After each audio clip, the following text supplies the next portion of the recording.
André Marfin illumine le musée des Beaux-Arts de Carcassonne avec ses peintures ténébreuses. Ses œuvres, au premier abord, elles peuvent nous dérouter, des masses obscures et épaisses, des aplats de noir avec parfois une touche de blanc, des œuvres abstraites et sombres dont l'artiste aimait dire qu'elles étaient empreintes d'une chaleur humaine. En fait, pour comprendre ces toiles, il faut comprendre qu'en peinture, le noir est considéré comme une non-couleur, surtout par les impressionnistes qui bannissaient de leur palette cette teinte absente dans la nature, eux qui souhaitaient par-dessus tout rendre la lumière en plein air. Et l'objectif de Marfin, eh bien, c'est tout l'inverse. L'artiste cherche à rejeter toute référence au monde qui l'entoure et à la nature extérieure.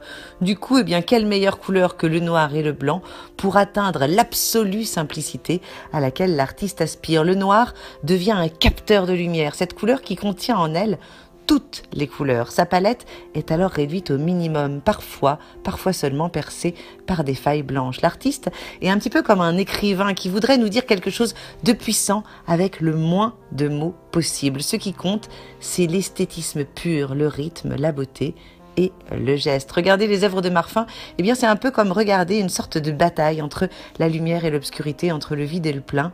Face à ces toiles, on se sent comme face à un orage, à attendre que le beau temps revienne.